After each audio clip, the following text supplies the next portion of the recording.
আপনারা জেনে গেছেন রিজেন্ট গ্রুপ ও রিজেন্ট হাসপাতালের চেয়ারম্যান মোহাম্মদ শাহেদ ওরফে শাহেদ করিম তার বিরুদ্ধে দায়ের করা অস্ত্র মামলায় তাকে মাননীয় আদালত যাবজ্জীবন কারাদণ্ড প্রদান করেছেন।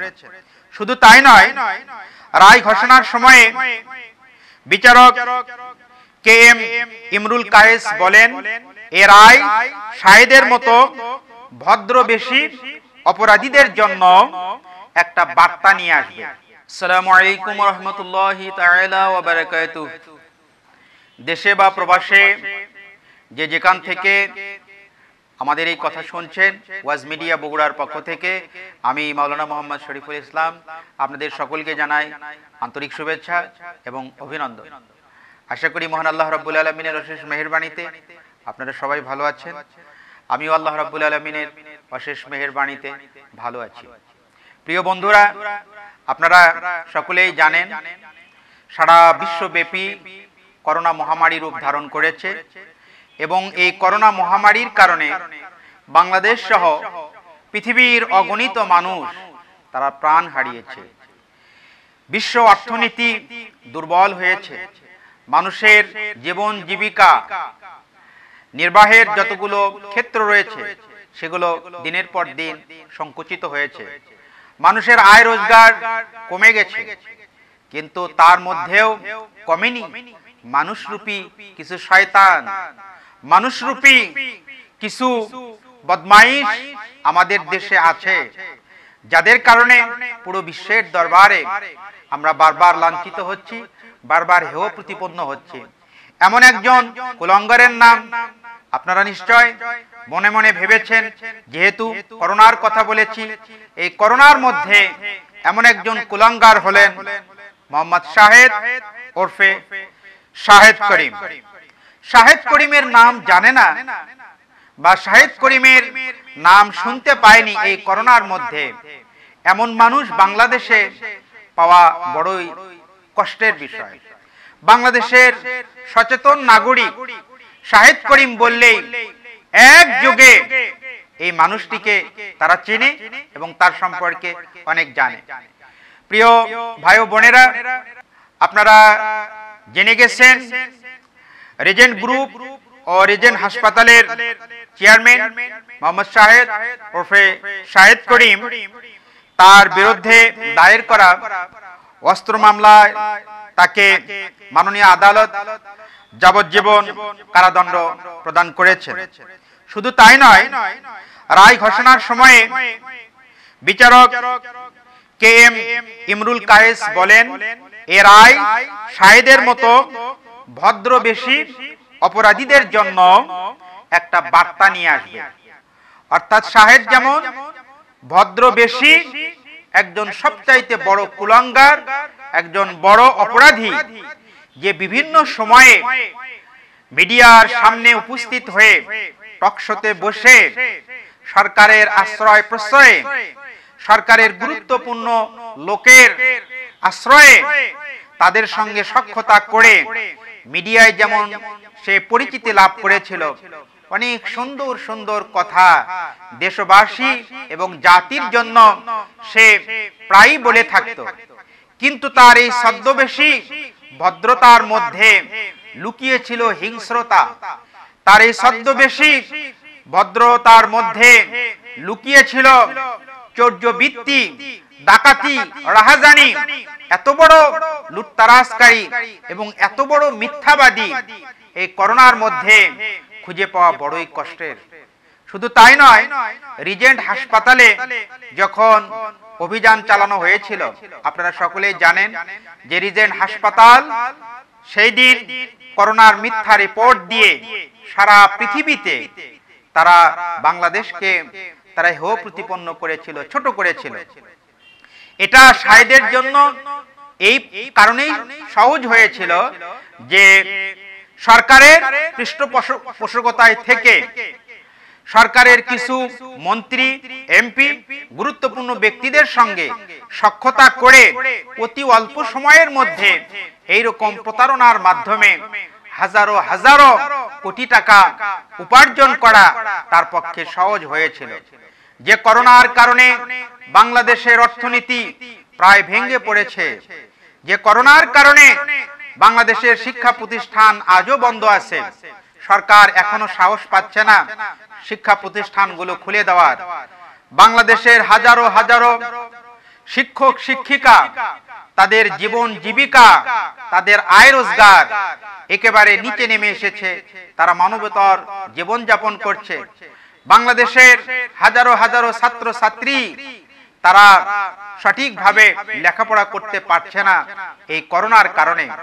সেই করোনাকে পুঁজি করে শাহেদ রিজেন্ট হাসপাতালে সেই দিন মিথ্যা করোনা রিপোর্ট দিয়ে হাজারো হাজারো কোটি টাকা রোজগার করেছিল, উপার্জন করেছিল। সেটা কি বৈধ নাকি অবৈধ, এটা বিচার করার কোনো চিন্তাও সেদিন সে করেনি।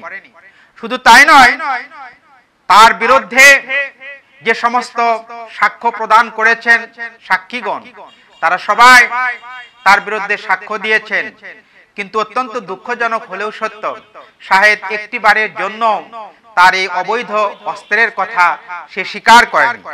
বরং রায় ঘোষণার পরে যখন তাকে সাংবাদিকরা জিজ্ঞেস করেছিল, তার প্রতিক্রিয়া জানতে চেয়েছিল, তখন সে বলেছিল, আমি ন্যায় বিচার পাইনি। তিনি ন্যায় বিচার পাননি এই রায় থেকে। আসলে বাস্তব কথা বলতে গেলে তিনি তো ন্যায় বিচার পাননি, আসলে তার বিচার হওয়া উচিত ছিল এইরকম যে যাবজ্জীবন কারাদণ্ড নয়। সে যে এত বড় অন্যায় করেছে, মানুষের এত বড় এই সমাজকে দেশকে কলঙ্কিত করেছে, এটা আমরা কল্পনা করতে পারি না। তার হওয়া উচিত ছিল প্রকাশ্য দিনের বেলায় জনগণের সামনে ফাঁসি কার্যকর করা। কারণ যেখানে করোনার কারণে সরকার সমস্ত কিছু বন্ধ করে দিয়েছিল, লকডাউন করে দিয়েছিল, মানুষের ব্যবসা বাণিজ্য রাস্তাঘাট প্রায় সবগুলো বন্ধ হয়ে গিয়েছিল, মানুষের জীবিকা অর্জন একেবারে কমিয়ে গিয়েছিল। মানুষ যখন নিদারুণ কষ্টে দিন অতিবাহিত করতেছিল আর করোনা থেকে মুক্তি পাওয়ার জন্য আল্লাহর কাছে বেশি বেশি দোয়া করেছিল, কিন্তু সেই দিন শাহেদ সে তার ক্ষমতার অপব্যবহার করে এই করোনার অজুহাতে সে তার যত রকমের অন্যায় অবিচার, যত রকমের কুকর্ম সে করে গিয়েছিল। শুধু তাই নয়, রিজেন্ট হাসপাতাল অভিযানের পরে সে আত্মগোপন করেছিল এবং সাতক্ষীরা দিয়ে বরকা পরিহিত অবস্থায় নৌকা যোগে সে ভারতে যাওয়ার একটি পরিকল্পনাও করেছিল। আপনারা সকলেই জানেন, বাংলাদেশের চৌকস একটি র্যাব দল তাকে গ্রেফতার করেছিল এবং তার এই কুকর্ম বিশ্বের দরবারে সমস্ত মানুষের সেই দিন তার সম্পর্কে জেনেছে এবং তাকে ধিক্কার দিয়েছে। তার রায় যেটা মাননীয় আদালত দিয়েছে, এই অস্ত্র আইনের অস্ত্র মামলার রায়ে তাকে যে যাবজ্জীবন কারাদণ্ড দেওয়া হয়েছে, যদিও সে বলেছে উচ্চ আদালতে সে এ বিষয়ে আপিল করবে এবং এ বিষয়ে সে সঠিক বিচার পাবে। আমরা দেশবাসীর পক্ষ থেকে সরকারের কাছে উদাত্ত আহ্বান জানাবো যে তার এই রায় যাবজ্জীবন কারাদণ্ড নয়, তাকে ফাঁসি দেওয়া হোক এবং দিনের বেলায় প্রকাশ্যে মানুষের সামনে ফাঁসি কার্যকর করা হোক, যাতে করে তার মতো হাজারো শাহেদ এই দেশের মধ্যে যারা লুকিয়ে আছে তারা এই ধরনের খারাপ কাজ থেকে যেন ফিরে আসতে পারে। আমাদের দেশে আইনের সঠিক প্রয়োগ হোক, আইনের মাধ্যমে দেশ এবং সমাজে শান্তি ফিরে আসুক, দেশের সাধারণ মানুষ সবাই নিরাপত্তা লাভ করুক। পাশাপাশি আমরা সকলে আল্লাহ রাব্বুল আলামিনের কাছে বেশি বেশি দোয়া করি যেন আল্লাহ রাব্বুল আলামিন আমাদের দেশের সমস্ত মানুষদেরকে হেদায়েত করেন আমাদের দেশকে যেন ইসলামী রাষ্ট্র হিসাবে যেন কবুল করেন এবং এই দেশে ইসলামী আইন দিয়ে যেন বিচার কার্য সংগঠিত হয়, সেই দৃশ্য আমাদের সকলকে দেখার তৌফিক দান করুন। যদি এই দেশে ইসলামী হুকুমত প্রতিষ্ঠিত হয়, ইসলামী আইন দিয়ে যদি বিচার কার্য পরিচালনা করা হয়, তাহলে আমাদের দৃঢ় বিশ্বাস এই রকমের শাহেদের জন্ম বাংলার জমিনে হবে না। বাংলার এই সবুজ সুফলা এই মাতৃভূমি আমাদের সকলের জন্য একটি শান্তিময় একটি জায়গা হিসেবে আমরা সকলেই পাবো। আল্লাহ রাব্বুল আলামিনের কাছে আমরা সকলেই দোয়া করি, আল্লাহ রাব্বুল আলামিন আমাদের সকলকে করোনা থেকে মুক্তি দান করুন। পাশাপাশি শাহেদের মতো যে সমস্ত দুর্বৃত্ত ভদ্র বেশি শয়তান আমাদের দেশে লুকিয়ে রয়েছে, এই সমস্ত ভদ্রবেশী শয়তানের হাত থেকে, অপকারিতা থেকে দেশ এবং সমাজকে আল্লাহ রাব্বুল আলামিন হেফাজত করুন। এতটুকুন বলেই আপনাদের কাছ থেকে বিদায় নিচ্ছি। আসসালামু আলাইকুম ওয়া রাহমাতুল্লাহি ওয়া বারাকাতুহু।